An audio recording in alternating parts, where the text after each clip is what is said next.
Bonsoir à toutes et à tous et bienvenue au Journal du Soir sur Télé Liban.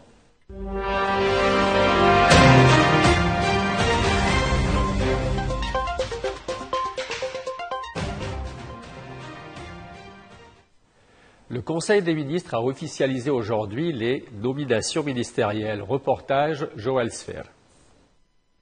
Le Conseil des ministres a tenu une réunion décisive au cours de laquelle il a officialisé plusieurs nominations à des postes de haut rang dans l'armée et les services de sécurité.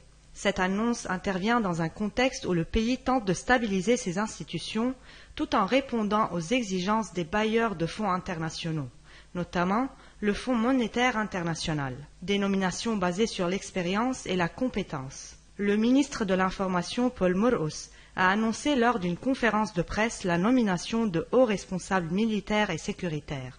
Il s'agit du chef de l'armée, le général de brigade Rodolphe Haikal, du directeur général des forces de sécurité intérieure, le général de brigade Raed Abdallah, du directeur général de la Sûreté générale, le général de brigade Hassan Ch'er, et du directeur général de la Sûreté de l'État, le général de brigade Edgar Lawandos. Ces nominations viennent après un processus d'évaluation qui, selon le gouvernement, s'est basé sur les compétences et l'expérience des candidats. En plus des nominations sécuritaires, le gouvernement a annoncé la tenue d'une session extraordinaire du Conseil des ministres lundi prochain. Cette réunion sera dédiée à l'examen des nominations administratives, un dossier crucial pour le bon fonctionnement des institutions publiques libanaises.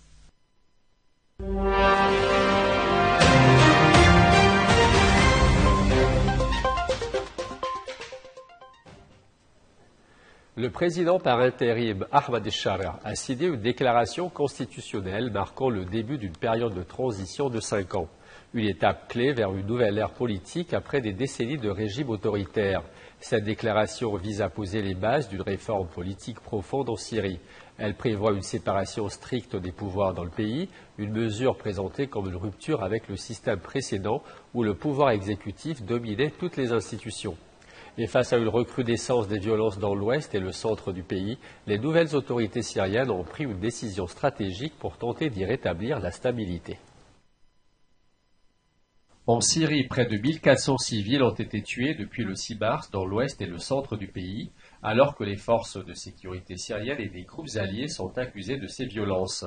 Face à cette escalade meurtrière, le président par intérim, Ahmed El-Sharaa, a annoncé la création d'un Conseil national de sécurité. Ce conseil aura pour mission de coordonner et gérer les politiques sécuritaires et politiques du pays. Il sera présidé par le président en personne et comprendra des membres clés du gouvernement, dont le ministre des Affaires étrangères, celui de la Défense, du directeur des renseignements généraux et du ministre de l'Intérieur. 2 sièges consultatifs et un siège d'experts seront également attribués par le président. Selon le décret publié sur le site officiel de la présidence de la République, les décisions du Conseil seront prises en concertation avec ses membres et mises en œuvre rapidement pour répondre aux défis sécuritaires croissants. Une nouvelle montée de tension autour du programme nucléaire iranien. Les États-Unis appellent le Conseil de sécurité de l'ONU à réagir fermement face aux récentes avancées de l'Iran en matière d'enrichissement d'uranium. Le Conseil de sécurité de l'ONU s'est réuni à huis clos à la demande des États-Unis, du Royaume-Uni, de la France et de plusieurs autres membres. Cette réunion fait suite au dernier rapport de l'Agence internationale de l'énergie atomique qui estime que l'Iran a porté ses réserves d'uranium enrichi à 60%, un niveau proche des 90% nécessaires pour fabriquer une arme nucléaire. Les États-Unis ont appelé le Conseil de sécurité à adopter une position claire et unie pour condamner ce qu'ils considèrent comme une menace à la paix et à la sécurité internationale. Washington a réaffirmé son engagement à appliquer la stratégie de pression maximale du président Trump pour empêcher l'Iran de développer l'arme nucléaire. Parallèlement, le président américain a révélé avoir adressé une lettre aux dirigeants iraniens proposant un dialogue direct pour parvenir à un nouvel accord sur le nucléaire. Mais le guide suprême iranien, Ali Khamenei, a rejeté cette initiative, la qualifiant de manœuvre visant à tromper l'opinion publique. En 2018, Trump avait retiré unilatéralement les États-Unis de cet accord, entraînant une montée de tension dans la région.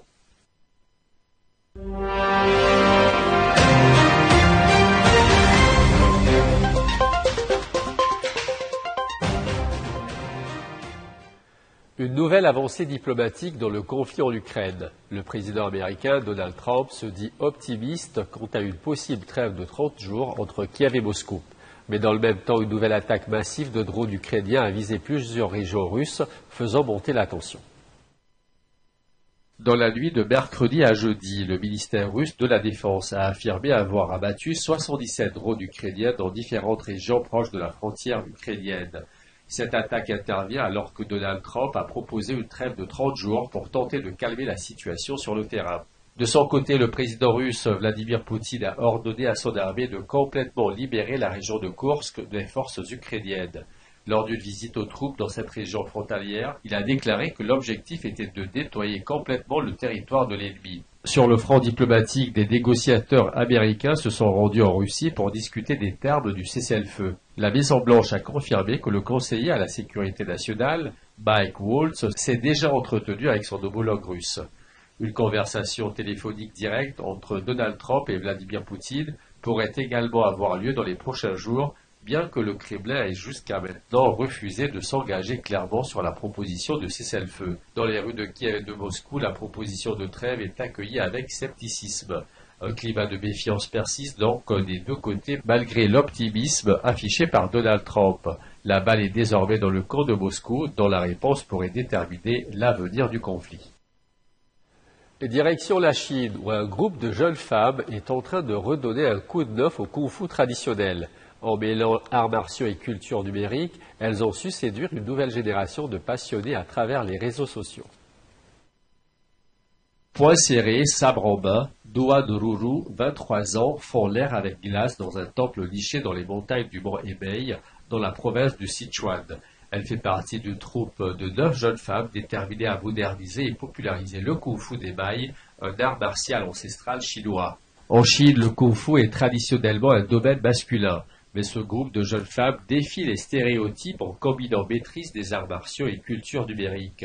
Depuis leur début en avril 2024, elles ont accumulé plus de 23 millions de vues et dépassé le million d'abonnés sur Douyin, la version chinoise de TikTok. Ces vidéos sont soigneusement mises en scène entre figures acrobatiques et chorégraphies rythmées sur du hip-hop. Pour ces femmes, le kung-fu est plus qu'un art de combat, c'est une manière de renforcer la confiance en soi et de briser les stéréotypes en inspirant une nouvelle génération de jeunes filles. C'est donc la fin de ce journal. Merci à vous de votre fidélité. Je vous souhaite une excellente fin de soirée sur les programmes de Télé Libre.